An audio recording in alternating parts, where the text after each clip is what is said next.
been more than 24 hours since the sudden death of veteran Indian actor Sridevi. She passed away in Dubai on Saturday night at the age of 54.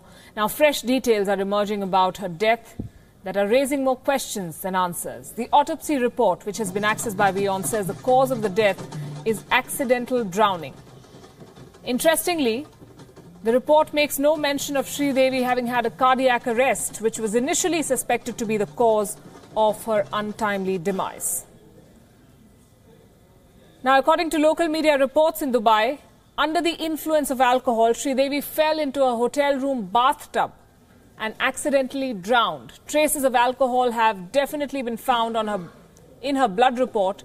Earlier today, reports emerged that Sridevi's husband, Boni Kapoor, had flown back to Dubai to surprise his wife. The couple had made plans for dinner and Sridevi had gone to the bathroom, we are told, to get ready. When she did not emerge for several minutes, Boni Kapoor forced the bathroom door open and found Sridevi lying motionless in a tub full of water. When she was rushed to a nearby hospital, she was already pronounced brought dead. The post-mortem has been completed, a death certificate has been issued, her body will be brought back to Mumbai in a chartered jet, but a further delay is expected. The Dubai police, which had earlier given clearance, is now waiting for a green signal from the prosecution magistrate. The public prosecutor, we understand, is not satisfied with the medical report and the answers given by Sridevi's husband, Boni Kapoor. He's being questioned once again. Meanwhile, hundreds of fans gathered outside Sridevi's home in Mumbai, hoping for a final glimpse of one of India's biggest stars. So while thousands wait to bid a final goodbye to their favourite star, many are also wondering why it's taking so long for Sridevi's body to be brought back. What is the procedure? What happens if you have a natural death outside your country? How much more complicated is the procedure in case of an accidental death, or worse still, a murder? Let's break down the process of repatriation that is followed in Dubai. What Sridevi's family will have to go through before bringing her body back to Mumbai. If the death occurs outside a hospital, a forensic report has to be obtained from the police to investigate the cause of the death. And this can take anywhere between 3 to 7 days to be issued. If the death occurs in a hospital, a death notification from the hospital outlines the reasons for death. Next comes the death certificate and its attestation by the Ministry of Health, the Ministry of Foreign Affairs and the Department of Naturalization and Residency. If the body is to be transported to a non-Arab country, which is the case here, it is going to be brought to India, the certificate has to be translated into English by a notary. Next, the embassy of the person's home country has to be informed. They then register the death, they provide a no objection letter and cancel the passport. One has to then return with these documents back to the police station, and some stations require documents translated again into Arabic.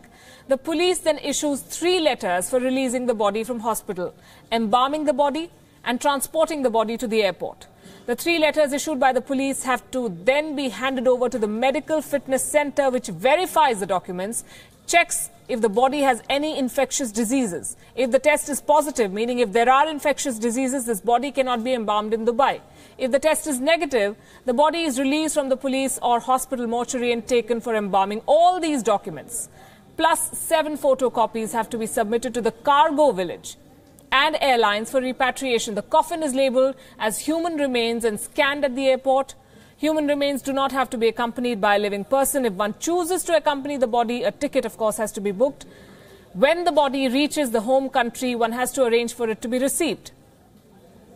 Funeral service companies have agents to handle this. A family member or a friend can receive the coffin on the other side only in some countries. As of now, Sridevi's post-mortem has been completed, after which the subsequent steps will have to be followed before the body reaches Mumbai.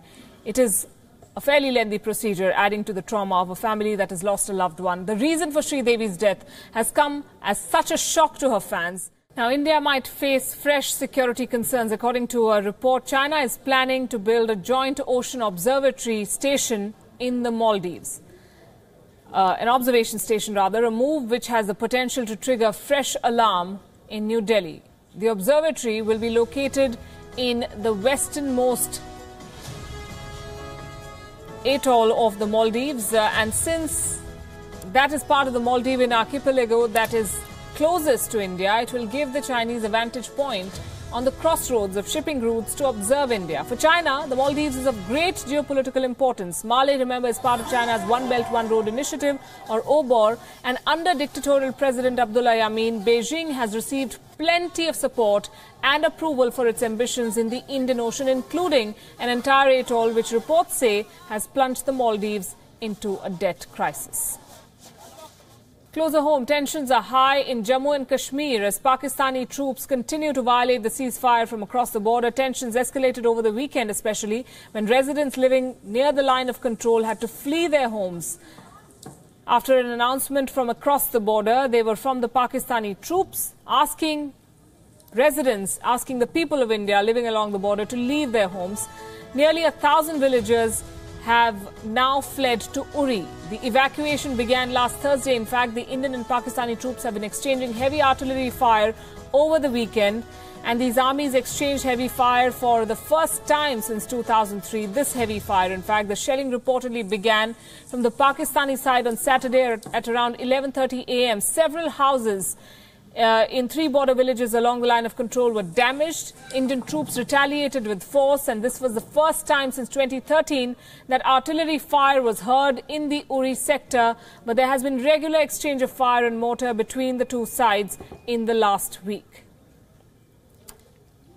Meanwhile, terrorists fired upon security forces in Jammu and Kashmir's Bandipora district. The attack happened in the Hajin town of the district. Troops from the 45th Battalion of the CRPF, 13 Rashtriya Rifles of the Indian Army and the Special Operations Group were fired upon.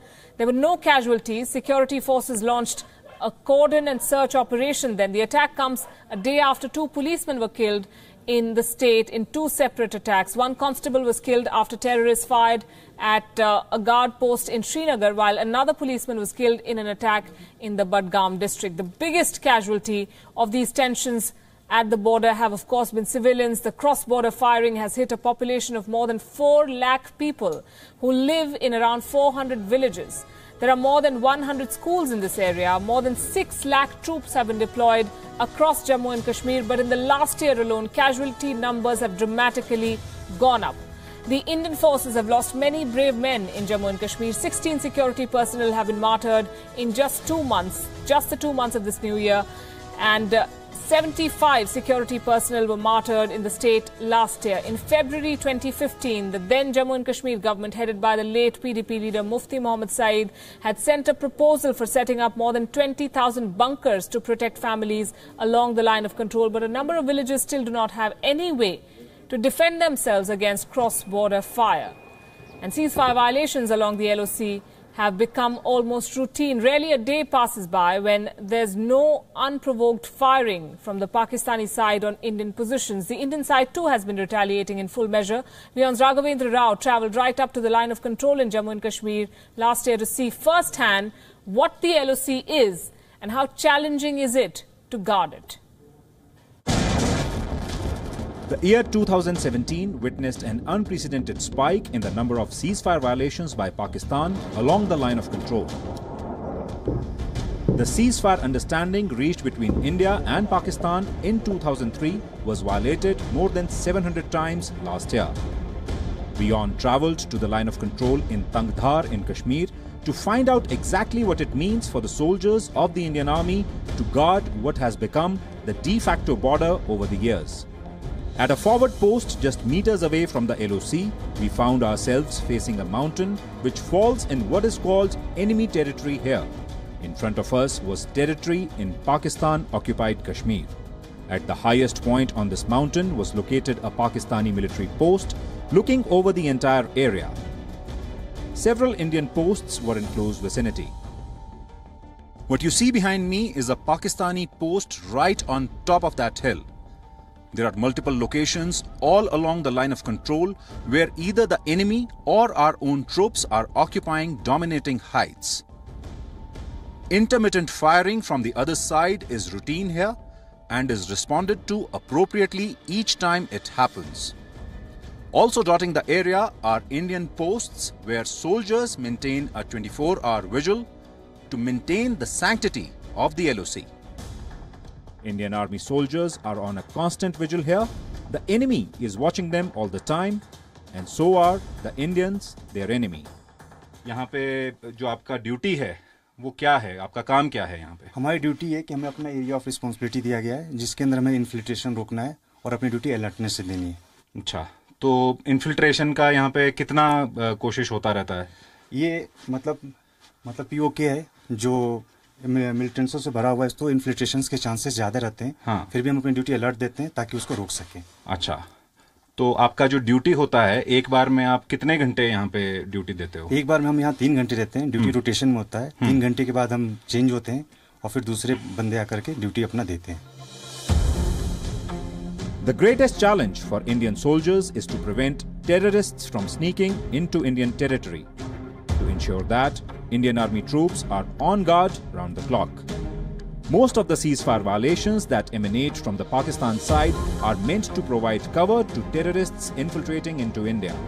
The topography of the area is such that terrorists trying to infiltrate Indian territory often take cover in the heavy vegetation in these areas. The challenge becomes even greater during nights when there is zero visibility. Night vision devices and thermal imagers come in handy here. Night patrols are carried out on a daily basis to comb these heavily forested areas so as to prevent intruders from sneaking in. Come snow or hail, watching the enemy and his movements and also those of infiltrators is a task that takes up 24 hours, 365 days a year. At the LOC in Kashmir, with video journalist Ajit Thakur, Raghavendra Rao, WION.